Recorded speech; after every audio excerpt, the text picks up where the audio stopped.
Good evening. This is Crime Classics. I am Thomas Hyland. Listen.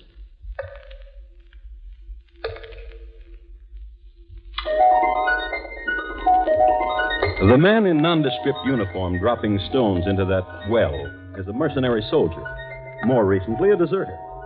He's testing the depth of the well, the only way he knows, since a length of rope is not immediately available, and more complicated machines are as yet undiscovered. This is the year 1778, and the deserter is named James Buchanan. Next to him is his friend, another deserter whose name is William Brooks. These men are in the employ of Mrs. Bathsheba Spooner of Brookfield, Massachusetts, whose well it is. Mrs. Spooner will pay these men immediately they deposit the body of her murdered husband, right down there. And tonight, my report to you on the crime of Bathsheba Spooner, the first woman to be tried for murder in the United States. Crime Classics, a new series of true crime stories taken from the records and newspapers of every land, from every time. Your host each week, Mr. Thomas Hyland, connoisseur of crime, student of violence, and teller of murders. Now, once again, Thomas Hyland.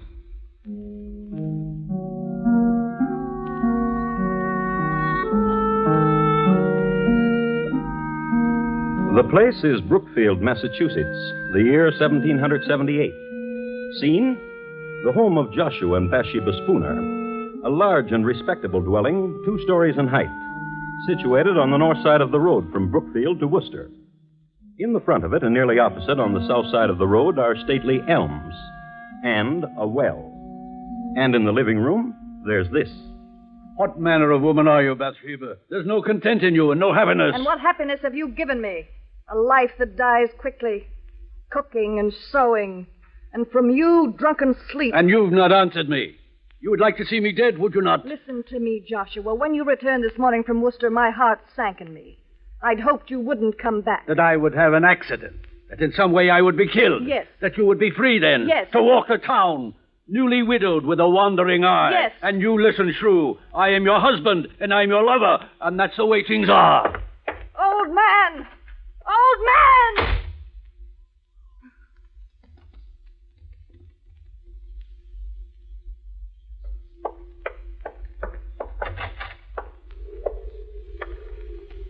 Ezra? Ezra?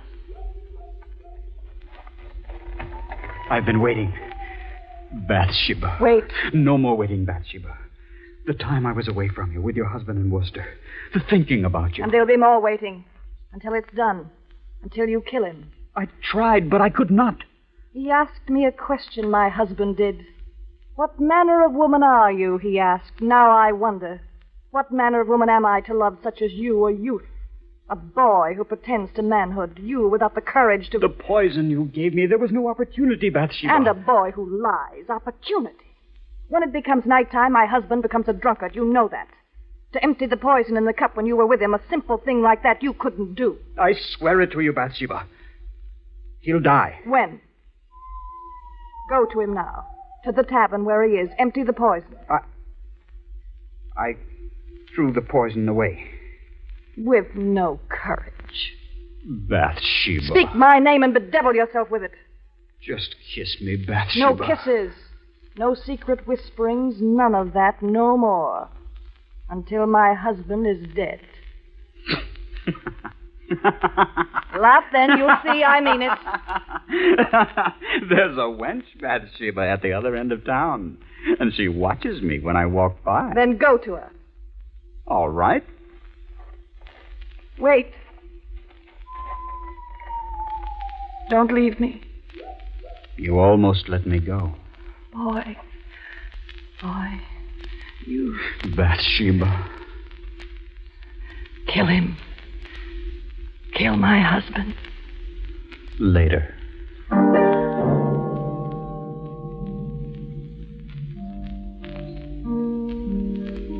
And that was Bathsheba Spooner. You've come to know her pretty well. You've seen her hating. You've seen her loving. There's more you should know. She was the sixth child of an illustrious man, General Ruggles. The general was a man of great wealth and lived in a style of unusual luxury for that day. He kept 30 horses and had a park of 20 acres for deer and a pack of hounds for the amusement of numerous visitors. He was a man intensely loyal to the British Crown and never hid his loyalties. And so, at the outbreak of the Revolutionary War, he was forced to give up his estate and to leave the country. His married life was also pretty bad, and he and his wife did not set a good example to his children in their conjugal relations. Bathsheba sprang from that kind of a household. Her loyalist background in time of war, and the very fact of the name she had, Bathsheba, were sufficient cause for the town in which she lived to view her with alarm. But keep this in mind. Bathsheba Spooner is going to murder her husband. How? Well, let's see how time and motive and circumstance conspire to get a man violently dead. The man, Joshua Spooner. Let's pick him up and see what he's doing. It's the same evening, and since it's after dark, he's drinking. And in Brookfield, there's only one public house in which to drink, Cooley's Tavern. And that's where he is. No, Doctor. Then what would you do? To trap General Burgoyne, very simple. Hand me your tankard, Dr. King. Now, and here, this spoon, the line of march of Burgoyne. And your tankard and mine, 2 sections of the troops of General Washington. Now watch.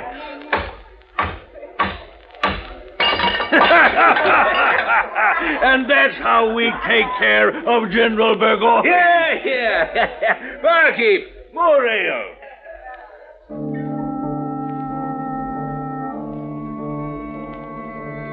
Joshua Spooner talks of strategies and drinks his ale. But mark this. Near the bar, another table.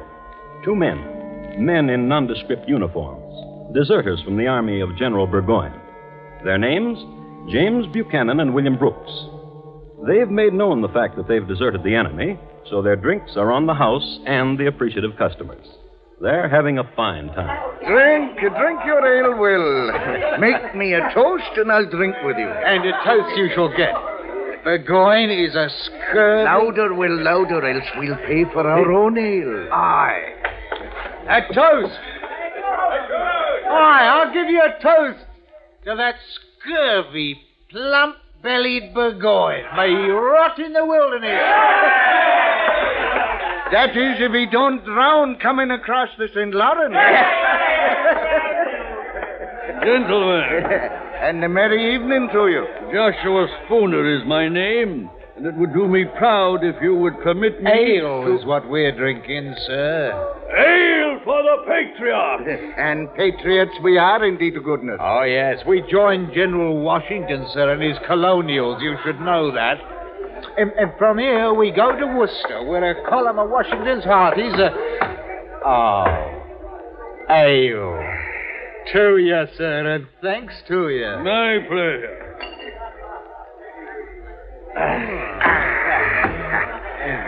Willie Bach, your tankard is dry, and so is mine. If you will permit me, gentlemen, it would be my pleasure. My pleasure indeed.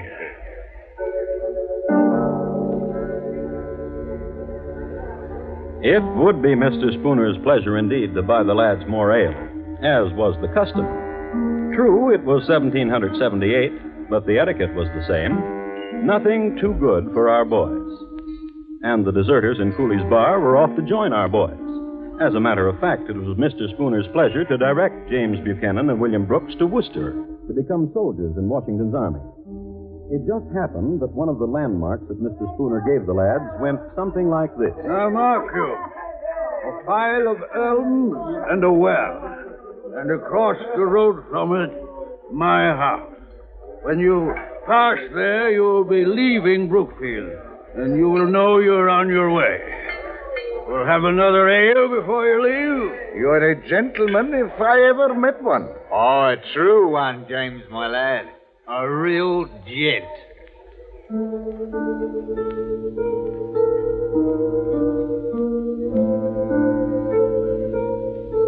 So they touched tankards, the deserters and Joshua Spooner, and they made tearful farewell.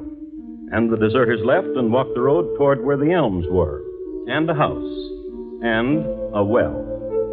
Let's go on ahead of them. Let's get back to the lady. Bathsheba is home. Bathsheba is fixing her hair. And the youth Ezra? He's tying into it night ribbons, a lover's tender gesture. Their talk, however, is shocking. Perhaps you're right. Perhaps the best way is not to poison him. I say shoot him. Perhaps, in such a way as to make it appear as an accident. Will you shoot him, Ezra? Tightly with the ribbon, dear. Ezra? I have not the courage for it. But you know of guns and shooting. You were in the army for a year. I marched. I shot no one. I marched upon an ambush and was wounded. Myself, I never pulled a trigger. If not you to kill him, Ezra, then someone. Yes. Turn from your mirror, Bathsheba, and look at me. Oh, listen. Do you hear? Yes. Drunkard. Someone. Go to the window. Drunkards. 2 of them by the moon. British deserters. I've seen them in town. Call to them. Bathsheba. Call to them. Hello! You there! What do you want? I'll talk to them. A lady wants to talk to you. A lady? At the ladies' service any time. Let them in, Ezra.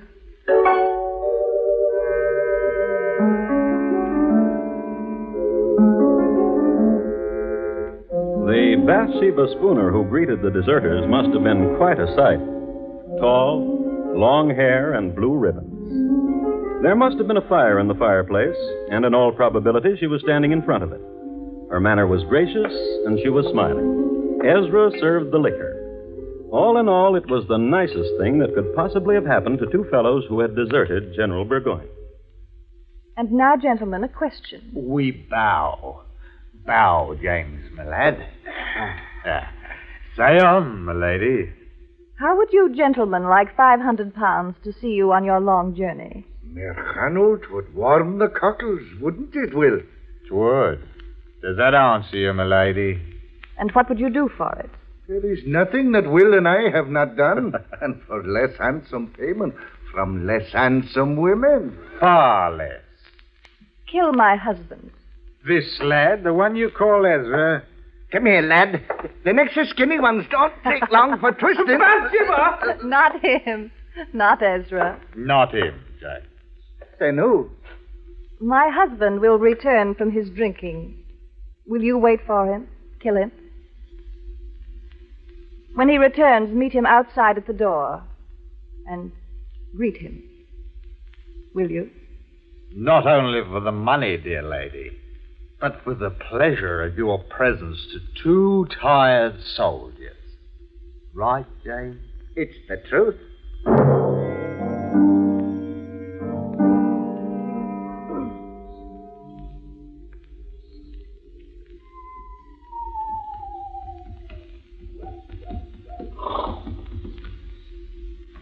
You be the master of this house. Yeah. And you are the 2... That we be.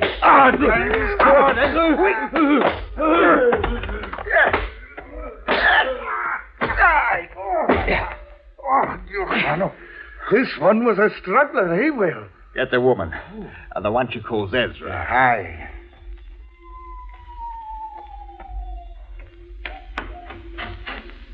Mrs. Spooner, come see, it is done. And a tidy job, if I say so myself, Mrs. Spooner. And now he's dead. What will you do with him? There's a well across the road. Aye. Give us a hand, James. And you, Ezra. There. I'll walk with you.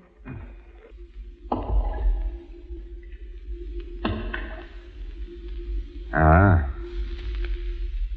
It's a deep well.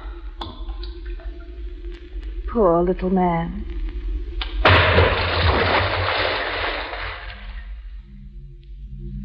And that's how Joshua Spooner died.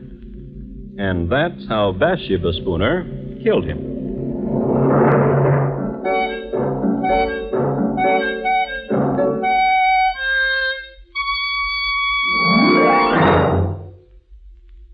are listening to Crime Classics and your host, Thomas Hyland. And now, once again, Thomas Hyland and the second act of Crime Classics and his report to you on the crime of Bathsheba Spooner.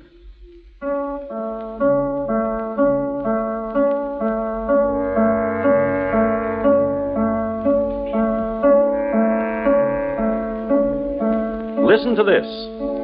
It's awful and dread, this tale that I tell. Joshua Spooner lies dead in a well in Brookfield town in 78 from 6 stout whacks across the pate. Small poem by an anonymous contributor to the Worcester Spy, the local newspaper of the day. A change of scene now. Across the road from a cold well into a warm living room. Tableau, 4 people. Mr. Spooner was such an elegant man. What will become of his clothes in his closet and his horse? You may have them. Come away from the window, Bathsheba. Here, to me, close. The stars are dancing. You're shivering. Are you cold? No. Will is very weary, Widow Spooner. We'll not go on to Worcester tonight. Then wait till morning. You can make a place for yourselves in the barn. But the money we'll have now, and the clothes and the horse. Yes, all of it. Ezra, Yes. in the morning you will go to Cooley's Tavern. Inquire of Joshua. Tell them he's not been home. Tell them I'm frantic for his welfare. Yes. Good night, gentlemen. A very good night.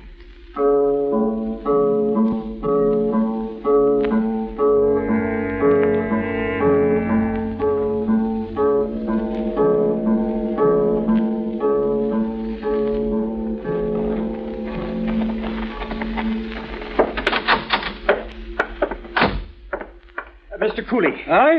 Hot grog on a nippy morning, Mr. Ross? I've been sent to inquire of Joshua Spooner. Who sent you? The wife of him, Bathsheba. Did she now? And why? Last night he did not return home, and Mrs. Spooner is frantic for his welfare. Not home? Well, he's not here. Last night he sat right there, my lad, and discussed military strategies with the doctor. Then, to the best of my knowledge, he went home. Dr. King. Doctor, wake up. Please, Doctor, wake up. It's important. What is it? What? Where is Joshua Spooner? Where is he? Mr. Cooley says he sat with you last night.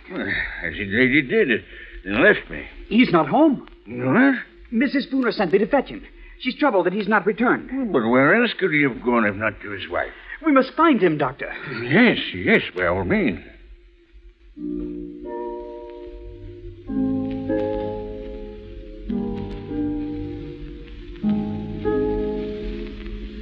Ezra did that very well, with the precise shading of alarm in his voice, the concern.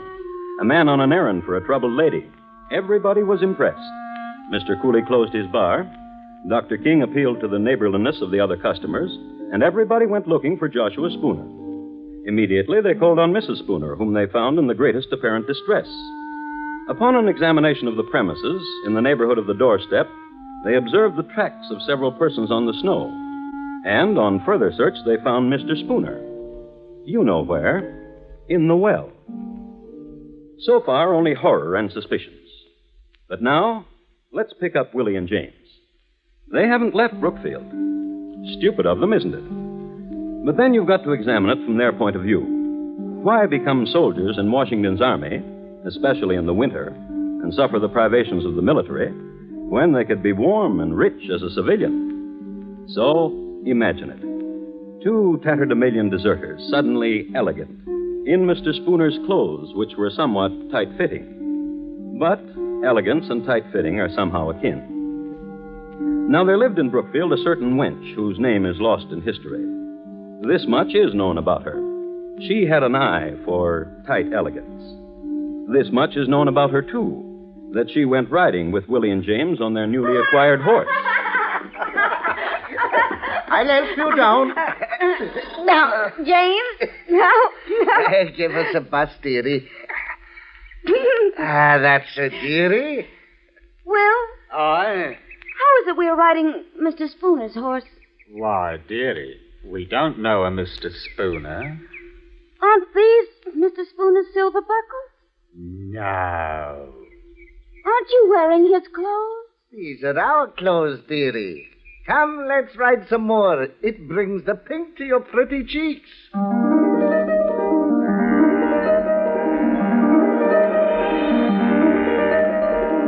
But the cat was out of the bag. The girl told her mother, and her mother her father. And it so happened that her father was at that moment on his way to look for the murderers of Joshua Spooner. So the father told some neighbors, and they located James and Willie, brought them all together. The two deserters, Ezra and Bathsheba. And this is what happened.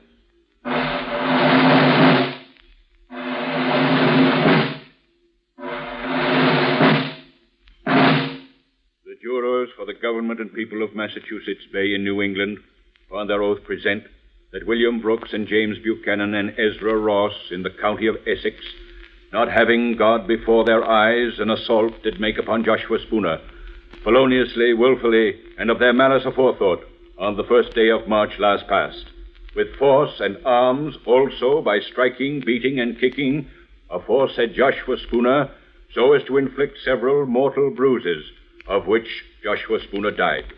And that Bathsheba Spooner, widow and late wife of Joshua Spooner, being seduced by the instigation of the devil, did incite, move, abet, counsel, and procure the murder of aforesaid Joshua Spooner. How do you plead? Not guilty. Not guilty. Not guilty. What statement have you, Bathsheba Spooner? I am the wife of the deceased. If what you accuse me of be true, what end could the death of my husband serve? Were there any reasons persuading, hopes inviting, or advantages arising from the death of my husband? By depriving myself of husband, I would subject myself to the burdens of a widow. If I hated my husband, as such has been said, could I not have separated from him, gone to my father or to my brothers?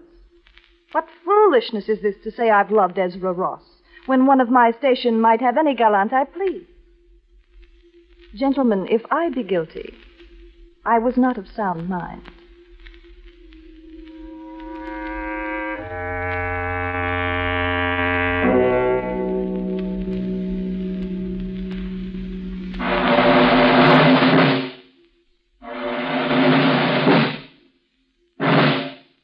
To the sheriff of our county of Essex, greetings. We command you that on Thursday, the 4th day of June next, between the hours of 12 and 4 of the clock in the afternoon, you cause William Brooks, James Buchanan, Ezra Ross, and Bathsheba Spooner to be conveyed from our jail, where they are now in your custody, to the usual place of execution, and there to be hanged by the neck until their bodies be dead.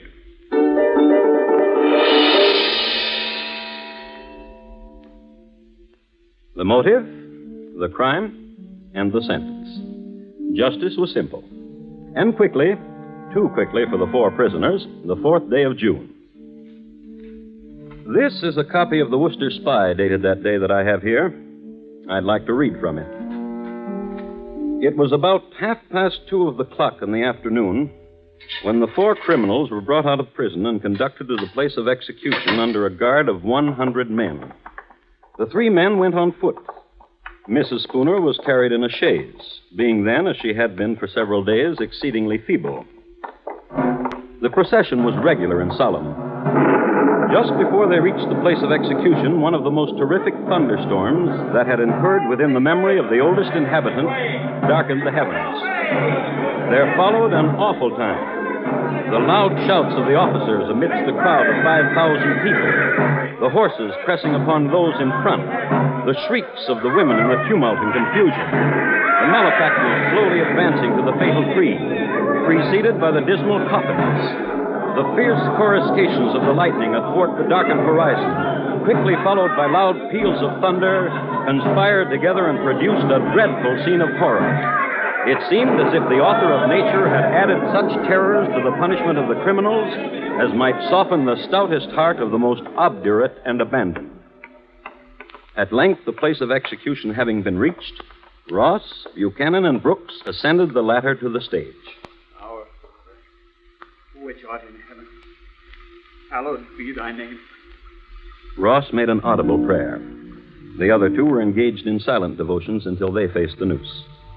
Mrs. Spooner, as she approached the tree, was seen to bow gracefully to many of the spectators with whom she had been acquainted. Then she crept up the ladder on her hands and knees. When the eyes of the malefactors were covered and all was ready, Mrs. Spooner took the sheriff by the hand. And for the first time, Bathsheba Spooner accepted the verdict of justice. My dear sir, I am ready. In a little time, I expect to be in bliss. And but a few years must elapse when I hope I shall see you and my other friends again.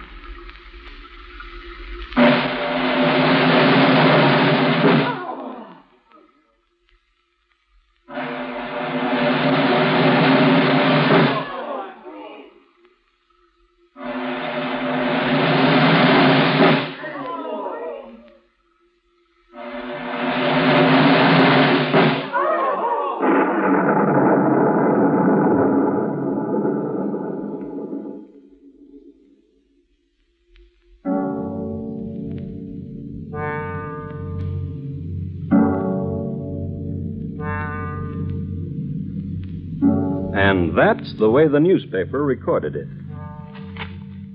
This has been my report of the crime of Bathsheba Spooner, the first woman tried and executed for murder in the United States.